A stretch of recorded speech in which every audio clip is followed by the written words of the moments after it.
Good evening and welcome to another edition of Today with Dr. Wendy.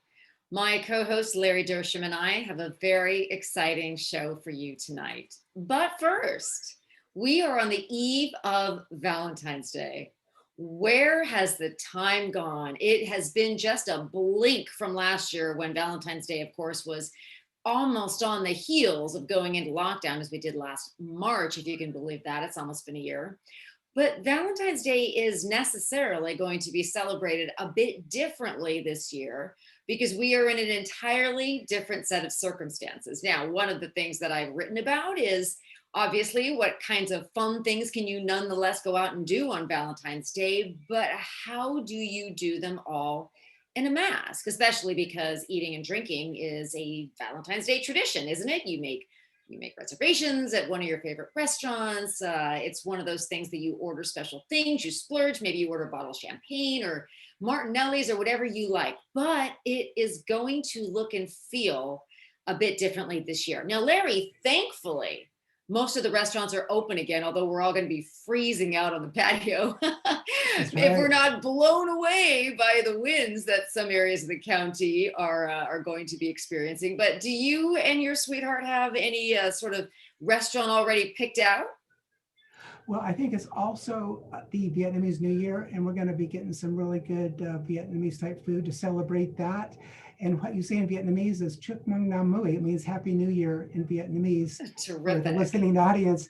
But it's kind of interesting with the mask mandate. This is going to be a different kind of Valentine's Day, Wendy.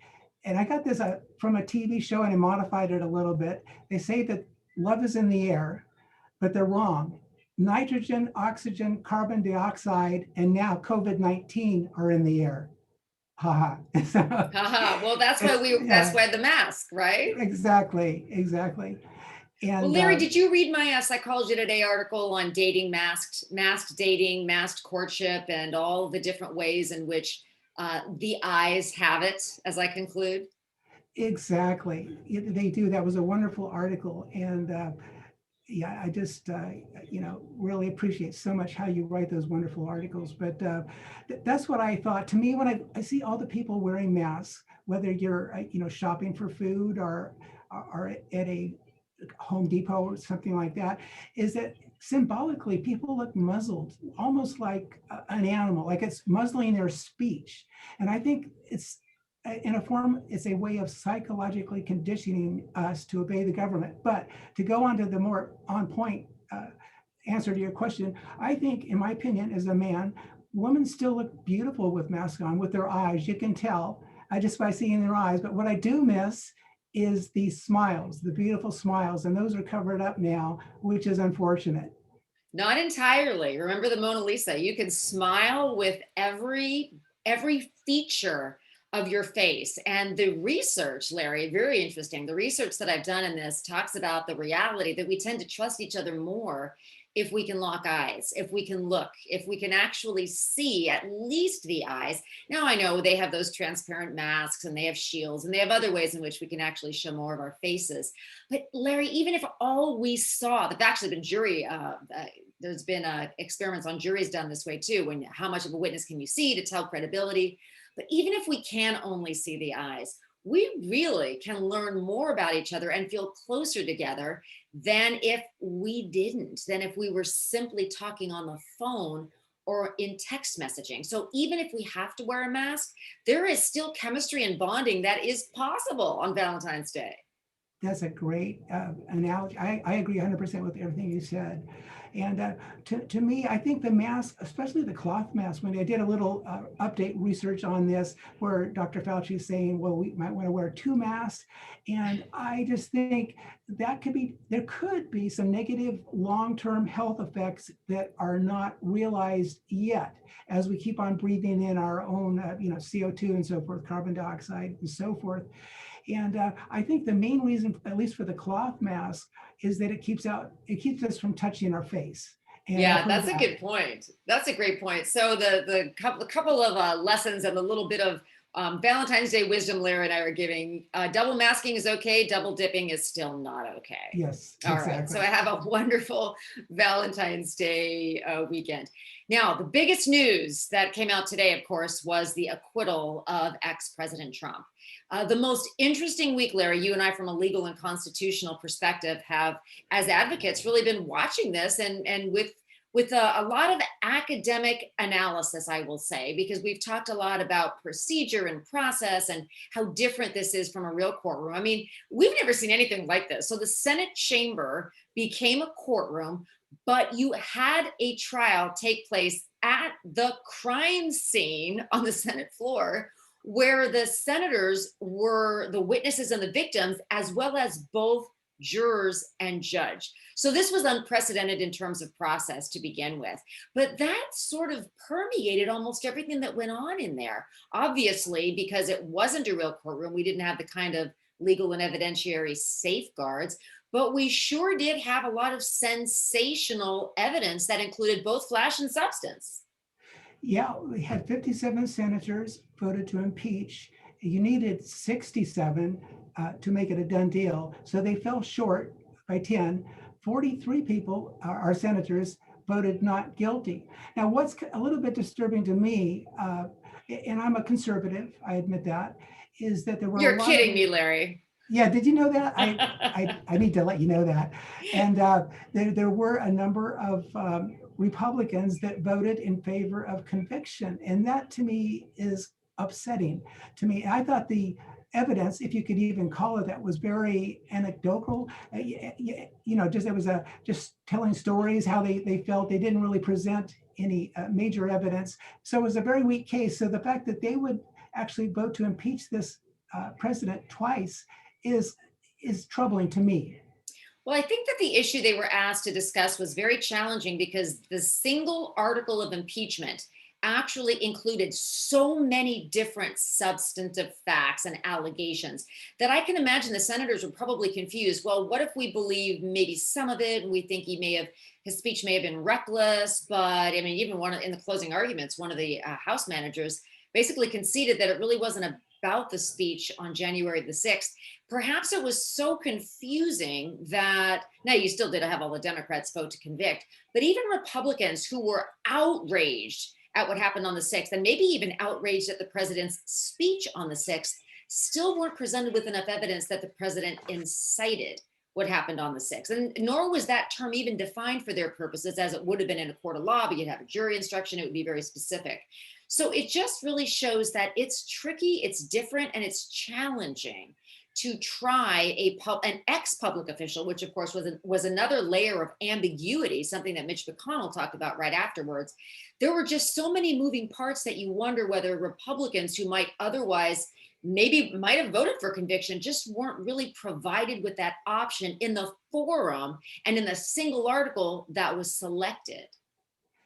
I agree. And it was really interesting. Tucker Carlson on Fox News did a wonderful thing about the unfortunate deaths of 5 people that day on January 6th. It turns out that what was being spun as like people being hurt, they were all apparently Trump supporters. One woman was accidentally trampled. Another man suffered a heart attack. A second man suffered a stroke. The fourth person, Ashley Babbitt from San Diego, unfortunately was shot by a police officer. That was so tragic. And then the fifth person, this was the most controversial of all. He was a Capitol police officer named Brian Sicknick. And they said that he was hit in the head with a fire extinguisher by one of the rioters. Well, it turns out that he wasn't, that he talked on to his brother on the phone after everybody had left and said that he did get sprayed with tear gas, but he was not hit in any way in the head. So all 5 people, it may not be what you see, and it's very unfortunate, but it was kind of spun differently in the mainstream news. What's interesting about what you just said, Larry, is one of the most poignant and viscerally disturbing parts of the trial is having to relive what happened on January the 6th. Yes. Every single one of us is united in our outrage about what happened at the Capitol. But to make the trial just about that and not about the president's intent or that's what, I mean, to prove that that's what he wanted, to have lives lost. And that's a hard sell. Now, that may not actually have been what they were selling. They probably were looking for less than that. but that still was undefined and ambiguous. And I think that was part of the challenge. I'll give you one more. I'll put my trial lawyer hat back on since I've been doing it for 25 years. Oversaturation. There were some people that watched the trial that were disturbed that it seemed to be more about the riot on the Capitol than about trying the ex-president for the riot on the Capitol.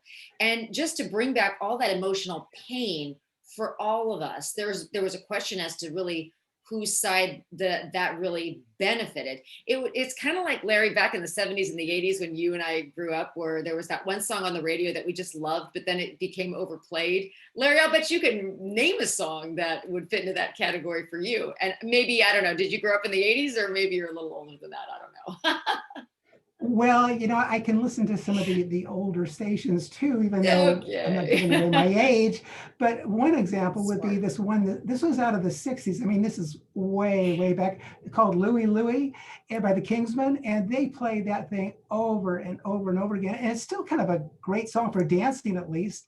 And there were a number of Bob Dylan songs that they played over and over again, like a Rolling Stone, so forth, that they did kind of reach that oversaturation point. And I understand that. Okay. So And you're right I about know perfectly well you're not old enough to have heard those live on the radio, so we'll just leave it there. that. Okay, so don't touch that dial. Maybe you grew up with the television, Larry. Maybe you are that old. I remember that. We are going to have a very interesting guest after the break who is responsible for hundreds of pastors and ministers and churches, who's going to talk about the recent decision that says they can reopen. So stay with us. You're listening to Today with Dr. Wendy. We are back in a flash. Welcome back to Today with Dr. Wendy. I'm Wendy Patrick. My co-host and I have a special treat for you the second half, and it has to do with something that is being celebrated by churches all over the nation. We had a big ruling last week that really paved the way to get back into worship together. Worship corporately, as we say as Christians. Now, we already know we have religious freedoms in this country. However, we also know that we have valid health concerns, and we have to figure out how to strike a balance. But the question that's been asked many times, repeatedly, consistently over the course of the last 10 months has been, at what point does medical emergency trump religious freedom? Well, Larry, I understand we have a guest today who has been literally on the front lines of this battle and just won a major victory. Larry, who do we have? Yes, today, Wendy, we're privileged to have with us Bishop Art Hodges. Bishop Art Hodges is senior pastor of the South Bay Pentecostal Church in Chula Vista and has been there for 37 years as senior pastor. He's currently Southern California District Superintendent of the United Pentecostal Church International and has been in that position for 13 years. In addition to all these responsibilities, Pastor Art Hodges is bishop of 235 pastors and ministers of more than 100 churches, including 25 in San Diego County. As you can see, Bishop Hodges is a busy man, but things began to get even more interesting for him in March of 2020 when the COVID-19 lockdown started and the state of California deemed churches to be non-essential businesses, closing their doors to in-person worship services throughout the state. Not being one to sit back and let the state violate the freedom of worship provisions of the US and California Constitution, Bishop Hodges took the state to the court, all the way up to the US Supreme Court. And I'm pleased to report he just won a case last week, but I want to let him tell his story in his own words. So welcome to the program, Bishop Hodges. Now, Bishop Hodges, I know why you are as successful as you are, because in addition to the advocacy, the preaching, the administration, the supporting of all of those pastors and churches, I know you're also a licensed pilot, a certified scuba diver, and I understand you came out of retirement and took 5th place recently in the World Racquetball Senior World Games. Oh my goodness. If you can do all of that, I think you could probably do anything.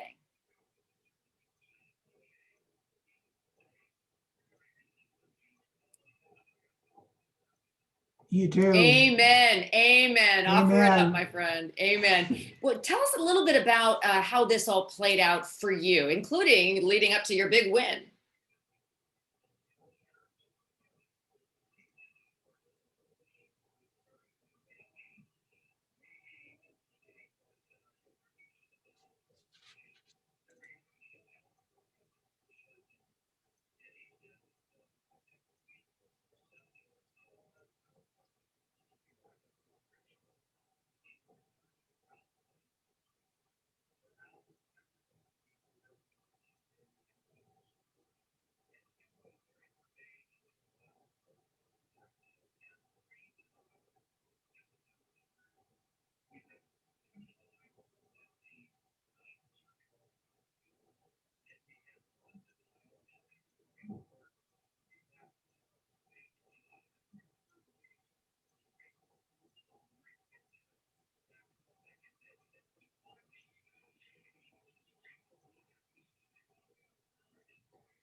That's great. Bishop Hodges, what's really going on, in your opinion, with all these church restrictions? I mean, liquor stores, marijuana dispensaries, abortion clinics are left open. Is this government animus towards religion, or is it just a coronavirus health and safety concern for the state of California?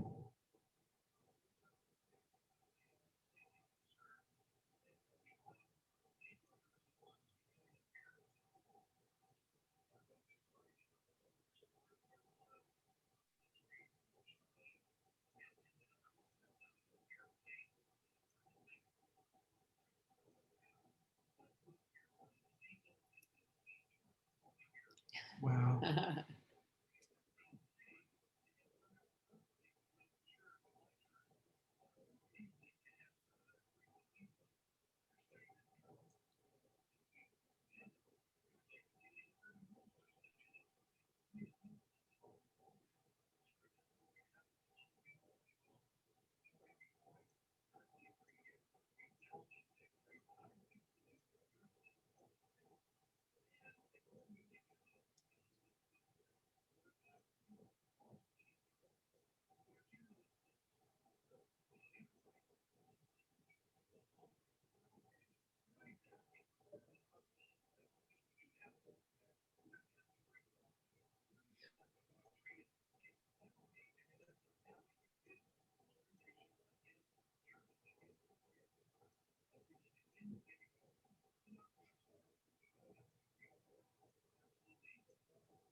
Well, Bishop Hodges, you're also citing some very practical concerns. Every time we look at whether or not relations or whether or not rules and regulations are actually related to outbreaks and transmission, the very practical sites that you just gave us, I mean, the every seat filled on an airplane versus 25% in churches. One thing that always strikes me is the amount of time somebody spends in a particular venue. Like one would understand why you wouldn't want a bar to be open on the Super Bowl where everybody is yelling and screaming for 3 hours, but restaurants that are socially distanced on the patio, like we can see those differences. But when it comes to a church atmosphere where you, like you said, everybody is sanitized and gloved and masked and socially distanced, it becomes harder, I understand, as the argument, it becomes harder to justify why you can't safely worship corporately in that venue where it's perfectly okay to sit all on top of each other for 4 hours or more on an airplane. So what is your next step in basically trying to eliminate all restrictions on worship?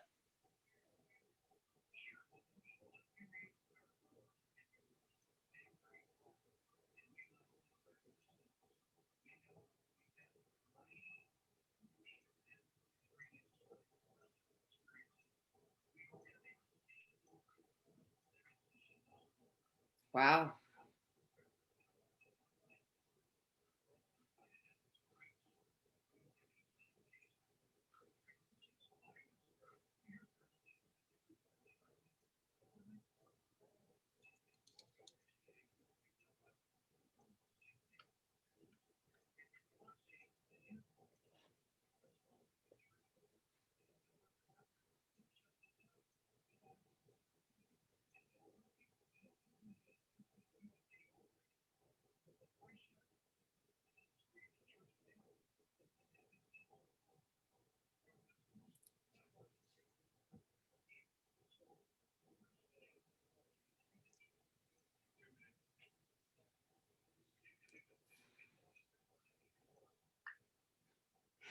It seems we should go.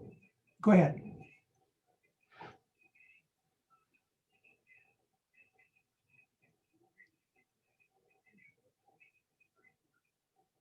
That's great. It seems like the last couple of decades, Bishop Hodges, we've kind of turned towards leftism or socialism. It's invaded government, media, education, and even some churches, I understand. How do we turn that around?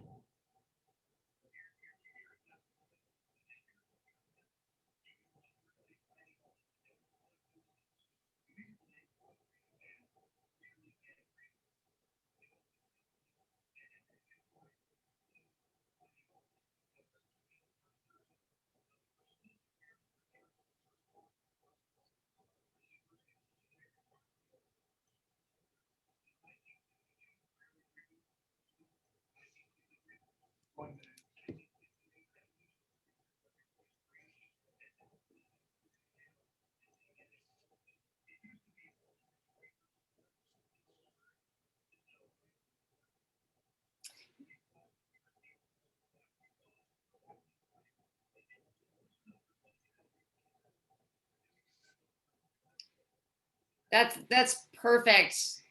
That's perfect. Thank you. We're right at the end of the show. So let me thank you so much for joining us today. It's been a pleasure, and we're ending on a high note like we always do.